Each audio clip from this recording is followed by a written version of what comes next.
Welcome to the Small Business Made Simple podcast, brought to you by socialmediaandmarketing.com.au. Being in business is never easy, but it can be simple, or at least simpler.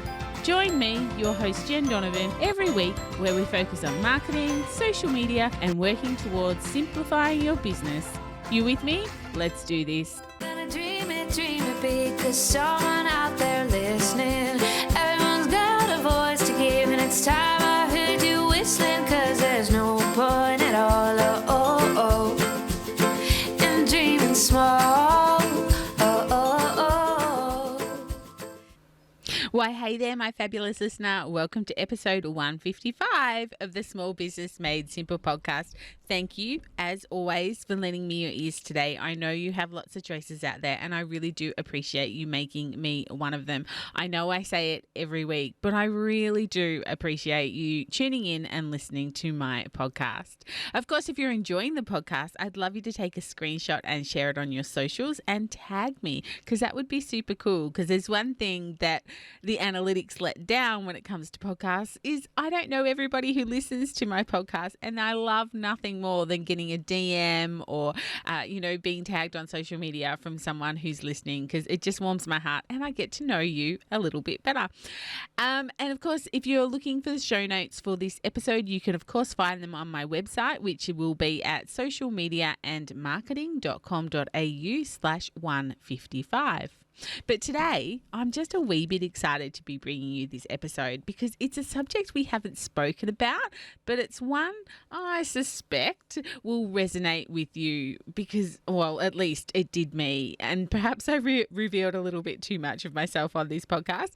But I really did love this chat. We're talking about money, mindset, and money blocks and how it affects us as small business owners. Now, I know for a fact that I need to work on this, and maybe it needs to be on my 2022 goal list, perhaps. But I know I can just feel it whenever I think about it, whenever I've listened back on this episode or other, things that I see on social. It is something that I believe I do need to work on. So, of course, that's my confession 101 for my podcast today. But today I've got Christine Corcoran, and she's on the podcast, and she's going to speak to us all about money and money mindset. Christine is a business mindset master coach. She's a speaker and the co-founder of Rise Up Conference and creator of the Energetics of Money program. Christine has the incredible ability to get to the root cause of what's holding you back, up-level your money mindset, and set you up for success with an unstoppable confidence and belief in your ability to succeed. She really does love helping women rediscover their inner magic, overcome their mindset blocks, and ultimately get out of their own way so they can flourish in freedom and impact with the business that they love. Christine also has a podcast which is bi-weekly. It's called Next Level Life Podcast. So if you're interested, and obviously you're a podcast listener, then maybe head over and check out Christine's podcast as well. But if I've got you a little bit intrigued to talk about money mindset and money blocks, then let's do this together. Let's hear all the gold and wisdom from Christine, and let's unblock our money blocks together. It's a great episode. I really hope you enjoy it, but let's go. Christine, I'm really excited to have you on the podcast today to talk to us about a topic that we haven't really spoken about on my podcast. So welcome. Thank you so much for having me. I really appreciate it. Yeah, pleasure. So we are going to talk all around money mindset, which is not something we've actually talked much on the podcast about before. So can you tell us a little bit about who you are, what you do, and maybe we'll get into what money mindset is as well? Sure. This is one of my favorite topics to talk about, so you will not be able to keep me quiet. So I'm a business mindset coach. So I work with women in business, coaches, creatives, anyone in business that basically wants to go to the next level but have realized that there's something stopping them. So I help them stop self-sabotaging their success. I help them shift any money blocks that are stopping them from achieving that next level of income and really help them get out of their own way, to be honest. It's something that I'm so passionate about ever since working with understanding the mindset and understanding our belief systems in our brain and how that works, and then being able to create some really epic processes to help shift subconsciously, because that's where it all comes from. And we can get so caught up in thinking we know what we need to do, but then if we're not taking action towards that, that's where the subconscious mind is driving all of our behavior. So I work with some certain processes like NLP, matrix therapies, hypnotherapy, MBIT, which is embraining, which is understanding different neural networks in the body. And I help create inner alignment for outer success. Wow. Okay. You've mentioned a lot of words there that really I don't know much about. But before we get into what all those words mean, how did you get into it? So I was actually working in corporate in a business development role. So I was working with business owners to help them grow their business, and it was very strategy focused. And so we would take the strategy to the business owners and help them implement it. And then it would help grow their business. And what I would find is that some business owners would take that strategy and run with it and be really successful. And then other business owners would do nothing. And I'd see them again in a month's time and I'd be like, what is going on? Like, I gave you the same strategy and I know it works because we've proven that it works. And I would just get so frustrated, and mainly with myself, because I was like, what am I not doing that allows them to be able to implement it? What can I do to improve the way that I communicate it? What can I do to improve the way that we're putting it into place for their business? And what it all came down to was actually their mindset. So they were the ones doubting whether it would work. They were the ones doubting their worth, their business, their leadership skills. And so what I did is actually went and studied human behavior to begin with. It was my first kind of dive into mindset work. And it was very focused on communication styles. So understanding how to communicate it with someone else's communication style so they could really take that information, process it, and then implement it. And I found that that was really quite helpful. And I loved that side of it. It was really understanding what makes people tick, which was super exciting for me. And I implemented it, saw some really great results, and then was like, this stuff is the best, and got so obsessed that I just kept studying. So I've then heard about this thing called coaching, then heard about NLP, which is neuro-linguistic programming, just understanding the brain and how we attach words and meaning, and where all of our belief systems have come from, our life experiences, like all of the things are basically our imprint, our blueprint of our identity. And then we always behave in accordance with that. So I was able to implement that with the business owners I was working in corporate, saw some epic results, and was like, I'm so obsessed with this. I just want to do mindset. So now I help women to basically get out of their own way, and we do all the deep mindset work to uncover where their current blueprint is holding them back. And then we unlearn all the things that they've learned about themselves, about business, about success, about money, and then help them create a whole new blueprint of the person they want to become in business. Yeah. Okay. That's the best explanation I could have asked for. Thank you. No worries. So there are lots of things, like you spoke at the very start about, what you do can help people take their business to the next level. There is a lot of things out there that can help people take their businesses to the next level. How do we know when it's a money mindset thing that is stopping us? What are the signs? What are the symptoms of that? Yeah, absolutely. So it can show up differently for different people, but understanding where a scarcity mindset is coming from and understanding how our mindset could be limiting us. Okay, so some of the symptoms could be undercharging, not seeing our value by undercharging, or over delivering, trying to prove our worth. It can come from a place of where we receive money, but we doubt we deserve it, and then we sabotage it. So we might get rid of it really quickly, end up just overspending or being over generous. It can show up in lots of different ways in the way that we interact with it daily. So if it makes us feel a certain way, we will sabotage it because we don't feel safe with the amount of money that we're earning. The other way it can show up is different thresholds. So let's just say that maybe in your previous job role, maybe you were in a corporate role beforehand and you only earned $80,000 a year. We attach that part of our blueprint is literally like, well, I've been paid $80,000 a year. That's what I'm worth. And I'm using, inverted commas, what we believe we're worth. And then what we will do is we will push up against that ceiling. And if we go over it, we'll often sabotage it to bring ourselves back down to that safety net of that threshold. So it can show up like that. Other times it can show up in a way that we actually don't even take action towards the things that we want to do, because that could bring in more income, and that doesn't feel safe, or it doesn't feel like who we want to be. So we can have so many belief systems like money is dirty, money is filthy, people who have money are greedy, people who are rich, add in whatever you've been told in the past. everyone has different belief systems around what it means to have a lot of wealth.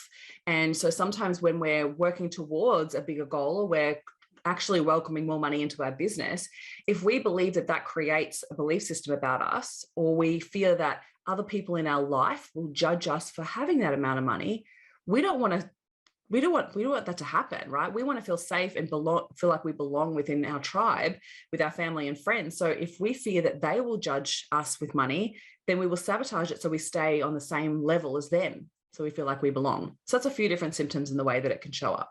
Yeah. Okay. So if people are recognizing this, maybe they've listened to the podcast, maybe they listen to your podcast, maybe they follow people on social media. How do we start working on this? What are those little micro or nano steps, or the big steps that we can take to maybe start unblocking this? So it all starts with awareness. We need to be aware of it before we can change it. So we need to be aware of the behaviors, and we need to be aware of the belief systems or the feelings that we're experiencing, because money is an energy. But at some point in the world, someone decided that it was going to be of value. Okay. And so we then have pieces of paper and coins, and we have numbers on a bank account, and we give it so much power, when really all it is an energy. So we need to start to look at, well, what are we giving it so much power for? And I know we need it as part of life existence, right? We need it. So it's like, how is the relationship we're having with money affecting our life? So we want to look at the core behaviors, the belief systems that we've held on to, and uncover where they've come from. So sometimes it's as simple as just journaling on, throughout the week, when you've interacted with money, how did you feel and what did you think? Right? So when was the last time even you made a big investment? What did you tell yourself? How did you feel about it when you were spending that money? Or when you didn't spend the money, right? Sometimes we'll have a belief system of like, oh, I can't afford that. And it's not necessarily true, right? We just choose not to prioritize that. We choose to spend our money elsewhere. And so we want to recognize what belief systems are currently stopping us from believing there's more available to us. Now, these belief systems have most likely been ingrained in you since you were quite little. We have an imprint phase between the ages of 0 to 7, when we first experience human emotion, and when we're learning, basically our brain is a sponge and we're learning how to survive in the world.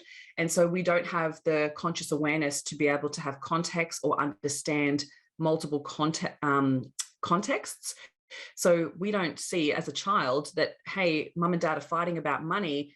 We take that on board as money's a bad thing, right? And especially if they've got belief systems about money, maybe they're like, well, we don't have enough, right? We can't afford this. Or they may even judge other people with money in front of you. And so then you take on board, well, this must be bad, right? And then what we do is, with that belief system, is then we go out into the world, and as we grow and our brains expand and develop, we then learn more information. But if we've already embedded a really deep belief system about money not being good, then we will find evidence in our world, in our existence, to prove that to be true. So we're constantly behaving in accordance with that belief, right? This is where it's so fascinating to me, because it's like, no matter what the belief, and we do have quite a few common beliefs that I see a lot of female entrepreneurs have, but it sometimes is so unique. Like, I remember having a client where we worked through this, and she was like, every time that we talked about money and what she was bringing into her business, she'd get this look on her face, like this disgusted, like, look on her face. And I was like, okay, we need to unpack what the hell is going on there. And so when we talked about money, she's like, oh, I don't know, I just get this feeling like it's ugh. And I'm like, so does it feel like, is it not clean for you? Because I don't ever want to put words in my clients' mouths. It's just like, yeah, it's dirty. It's really dirty. I'm like, okay, so let's actually unpack where that came from. Like, is that your belief, or did someone else tell you? Like, how do you know that it's dirty? And so what we actually did is unpacked and found a memory where she was quite little, and she picked up money off the ground. She picked up a coin off the ground with her mum, where she was down the shop somewhere. And she picked up this coin, and her mum slapped it out of her hand and was like, don't touch that, it's dirty. Right. And so she attached that money was dirty. And so then she went out into her world, and she had so many representations of that being true, that every single experience she would have with money, she would feel dirty. Oh, wow. And that's a very low vibrational energy. And imagine, if you think the money is dirty, do you reckon you're going to hold on to it? No, not at all. No, my mum probably would have gotten crook if I put it in my mouth and told me it was dirty.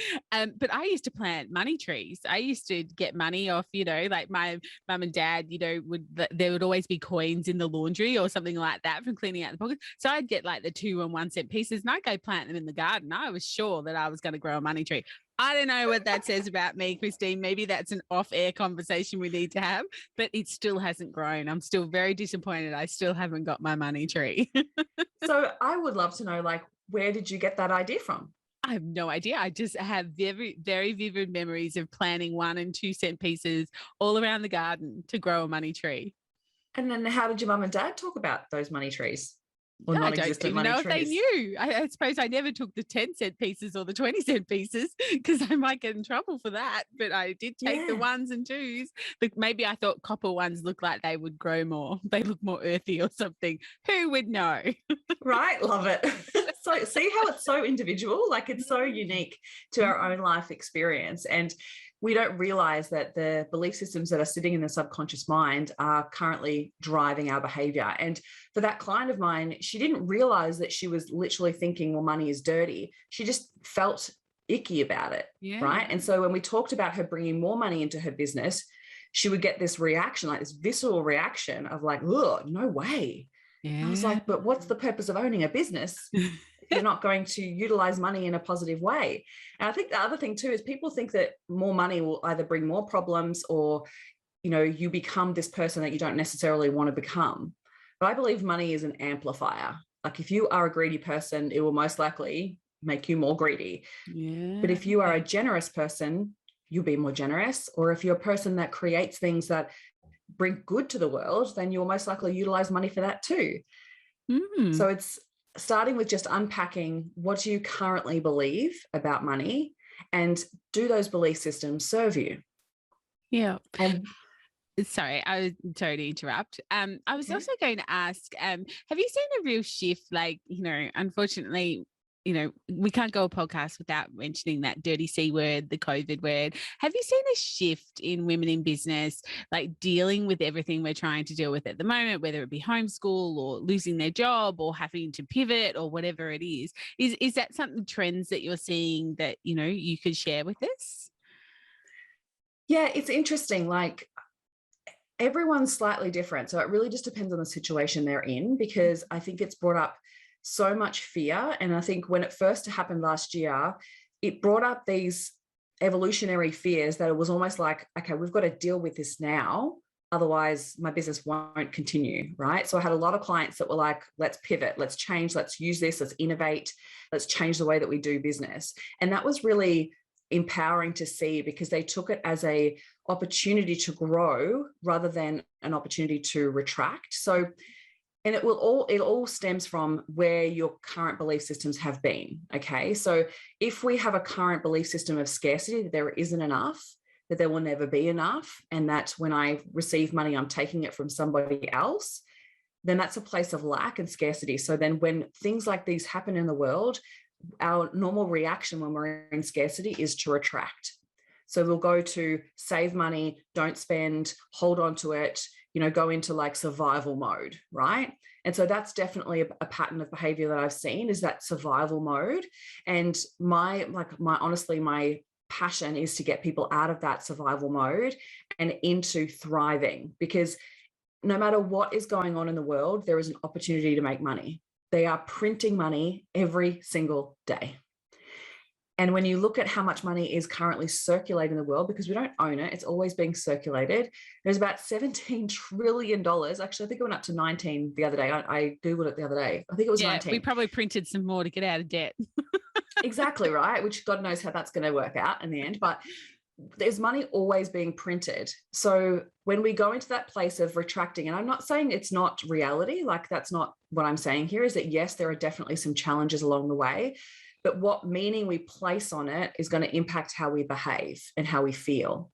So if we're like, I have no option, this is just it, I'm going to have to close my business, or I'm going to have to stop trading, like all of that, if from a scarcity headspace, can feel like a lot. And then our behaviors will obviously stay in that retraction mode. Whereas if we are able to go, okay, how is this an opportunity for me? how could I earn money in a different way? How could I innovate here in my business? And I think you need to, like, before we get there, obviously working on your money mindset and going from scarcity to abundance is important.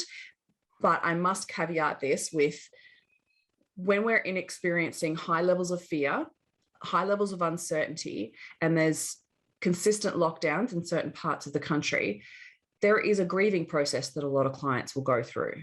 A lot of people will go through. And it's important that you still allow yourself to feel those feelings, because through the grieving process, you will get angry, you will be in denial, and you will go through the depths of the darkness.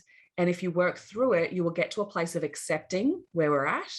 And then you can come to a place of, great, now how can I grow? How can I expand?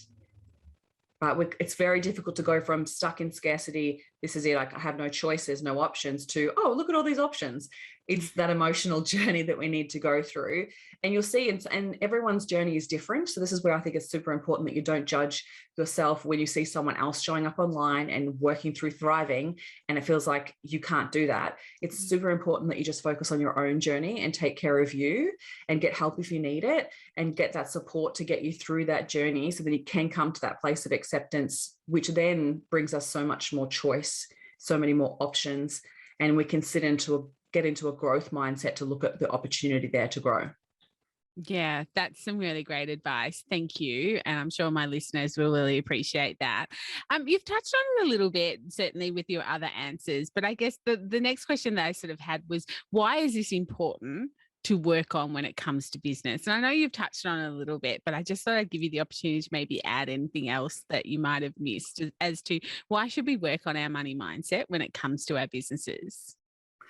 Yeah, great question. So I feel like if you want to grow and expand, if you want to go to the next level and you want to be doing more, it's going to take a little bit more money, right? If you are going to want that lifestyle, if you are going to want to have really beautiful food in the fridge, if you're going to want to be able to travel when we can again, if you want to reach more people and make a bigger impact, then that takes money, right? And so we want to recognize, like, as I'm saying that, are you like having a reaction to that? Is like your head going like, well, no, I don't deserve more money, or, oh, I can't handle more money, or do you know what I mean? Like, I don't want to be that person. Like, if there's fear and doubt coming into play there, then this is where it's actually limiting you, because whatever you are focusing on with your business, the impact that you create, the change that you create for your clients, the solution that you give them, you could be impacting a lot more people with more money.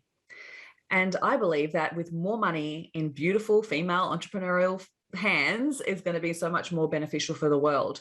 So I feel like when it comes to understanding where you want to go with your business, now it doesn't have to be that you want $1 million business. That's not at all what I'm saying. It's important that you define what your version of success is, or what your version of next level is, and then decide, how do you want to live? And I think some people can go, well, I just want to be comfortable. And then that can also be a bit of a trap, because then we will actually stay in the comfort zone of our money, rather than going, well, what if you had an abundance? What would you do with that money if you had an abundance? There'd be so much more you could do, so much more you could give. Like, I was thinking the other day with my next launch. So I'm going to be launching a program in September for the second time. And I'm like, if I hit my stretch goal, I'm actually going to hire a cleaner for my sister, because she has a couple of little kids, and I just think it would be super fun to do that for her and to take that off her, because she's wanting to start a business. So I'm like, just come on, let's do this. And she's like, got so much on her plate. I'm like, far out. If I hit that stretch goal, I'm totally hiring her a cleaner to go in there weekly and do that for her, right? Because that's what we can do with money. We can do beautiful things and be generous, and it's always going to amplify who you are as a person. So I feel like it's, define what success means to you, define what it is that you would like, and please let yourself dream, right? Rather than limit, because we always go into, and I was doing this with a new client yesterday. I was like, great. So what would you like to be earning? And she was like, oh, I think I'd be comfortable with this amount of money. I'm like, that's not what I asked. What would you like to be earning? What would feel good? What would bring a level of abundance and lifestyle that you would like to experience? She was like, oh. And so many women are so scared to actually want more. But do they know the answer and they're just as scared to say it out loud, or do they actually not know the answer? Yeah, usually they know, Yeah. Or they've avoided it for a long time. So they could have a belief system of like, it's not okay to want more, right? You have to be grateful for what we've got, and it's, be a good little girl, and like all of these, society things that come into play. But yeah, so she did know. She was just, sometimes when you get them to say it out loud, it's like, oh, that's like a declaration and it can feel really big and scary, but that's growth in itself, right? Yeah. Like declaring what you want and putting it out to the world, putting it out to the universe is how you actually get it. So we've got to be comfortable to say that and recognize that what is the fear around saying it out loud and actually wanting more?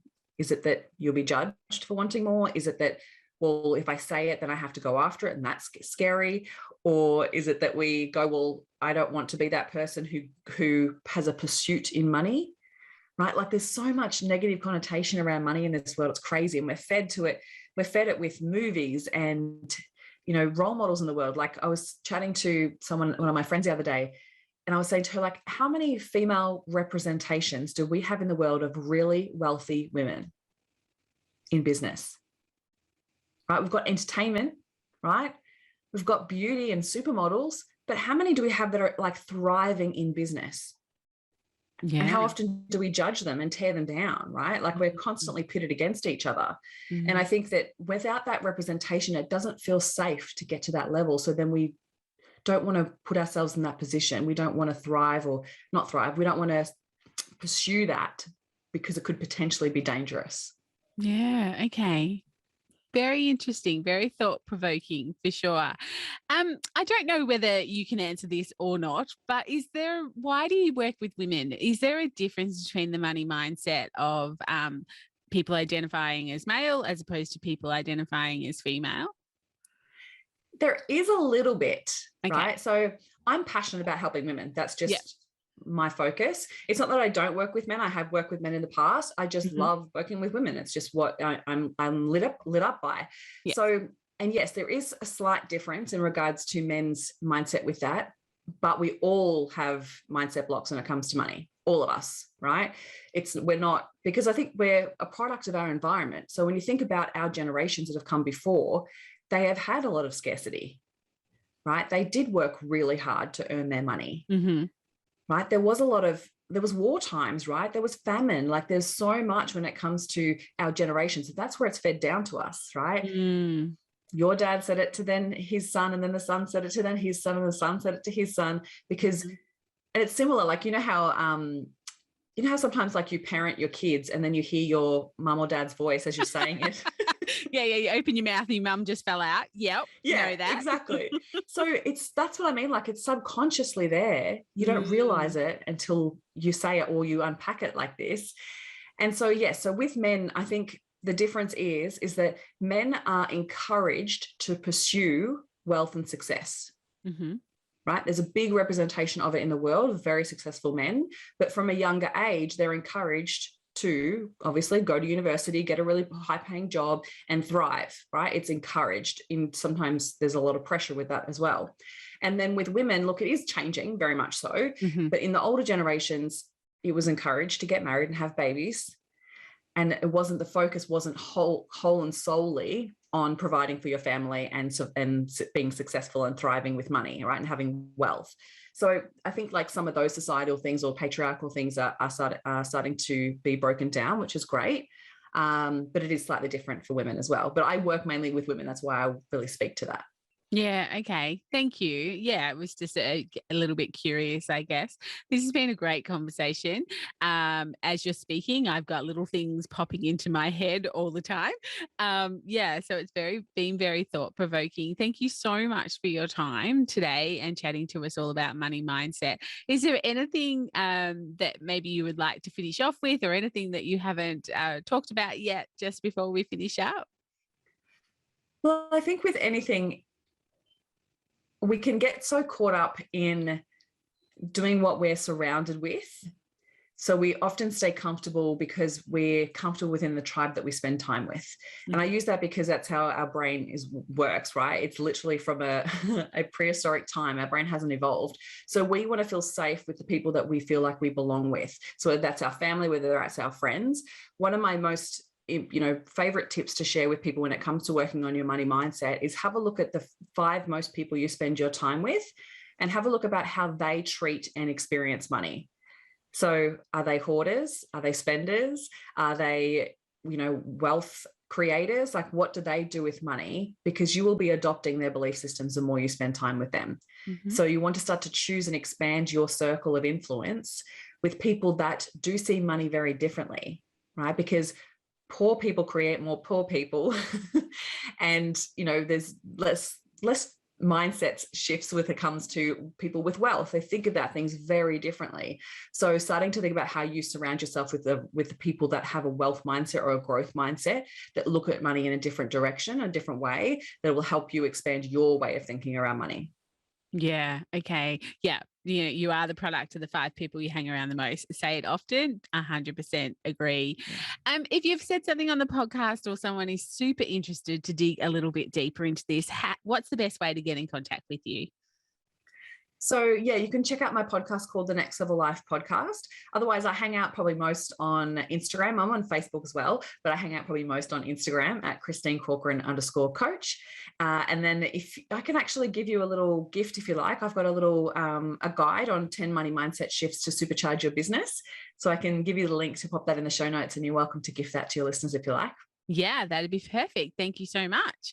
Of course, all those links will be in the show notes. Thank you again for opening our, expanding our knowledge, I guess, around money mindset, and opening our ears a little bit to some of the things that you teach and some of the things that, surround us that we're not quite aware of just yet. But it's been great. Thank you. Thanks for having me, Jen. Lots to think about. Hey. I hope you enjoyed that episode as much as I did. It was a really great episode to record and get to know Christine a little bit more. But it also made me think, and I must admit this episode was recorded a few months ago, so I'm still thinking about some of the things that she said in that episode. I'd love you to maybe share a little bit of what you thought over in my Like-Minded Business Owners Facebook group, especially if this podcast brought anything up for you or made your mindset shift a little bit when it comes to money. Anyway, I'd just love to hear what you thought. So head over to the Like-Minded Business Owners Facebook group and let's have a chat there. Or of course, if you want to chat to me personally, let's book a discovery call and I can see where I can help you further. Maybe not with money mindset, but definitely with your marketing and your business as strategies. I can certainly help with that. If you want to book a call, just head to my website, socialmediamarketing.com.au, and book an appointment there. But that's it for episode 155. If you're enjoying this podcast, then I would really love you to hit the subscribe button and maybe share it with another superstar business owner who's doing that daily grind, who maybe has money blocks as well and would really like to hear some of the gold that Christine shares in this podcast. Massive love coming your way if you can do either of those things. Otherwise, I'll see you next week on episode 156. But in the meantime, are we friends on social media? I hope we are. If we're not, reach out to me on Instagram at @JenDonovan_, or of course on Facebook and LinkedIn as well, because I'd love to get to know you a little bit more. But whatever you do, remember, my small business peeps, as my opening song says, there is no point in dreaming small. No time like the present. Tell it like you feel it, say it proud, be true, and let us see you for the star that you are. No point in dreaming small. I would like to acknowledge the traditional custodians of the land, the Yorta Yorta people, on which I record this podcast and conduct my business today, and pay my respects to their elders, past and present. I extend this respect to the Aboriginal and Torres Strait Islander people here with us today as well.